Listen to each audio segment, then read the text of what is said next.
very start. It is a matter of satisfaction that the United Nations is contemplating to have a World Conference on Trade in March 2004, for which preparations have already been started. Stop. I do hope this conference will consider the position of the countries which have recently become independent and which have a long way to go to build up their economic position. Stop. The prosperity of the world does not consist in exploiting the weaker elements of the international society, but in giving them all opportunities to develop and strengthen themselves. Stop. Similar sentiments have been expressed by world statesmen. Stop. I do hope that our government will also emphasize in the coming conference the necessity of helping the underdeveloped countries. Stop.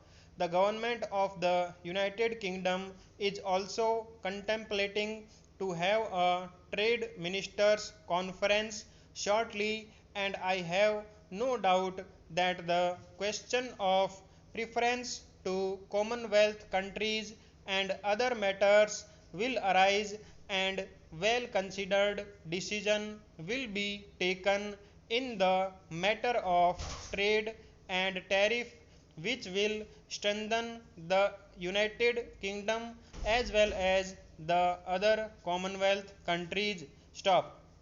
Let me make it clear, sir, that unless we reduce the cost of production of our export commodities and are able to compete in price with other countries, no matter of trade facilities will help our exports, which have to be considerably increased to meet our foreign exchange requirement. Stop. Paragraph. As regards education, I would like to emphasize that as we have to educate our masters in order to have a healthy democracy, we should not grudge expenditure in spreading compulsory primary education as early as possible, but I am more concerned, sir, with the question of the quality of education. Stop.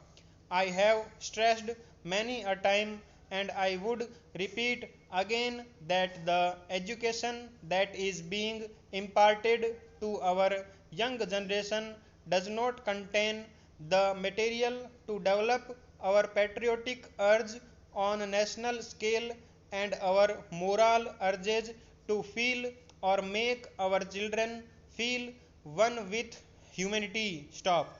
The education ministry will have to take into consideration the question of prescribing certain standard textbooks so that the education that the younger generation will receive will be different from that which has been given so far with communal and sectarian bias. Stop. I would also appeal to the education ministry to see that the textbooks are made very cheap. Stop.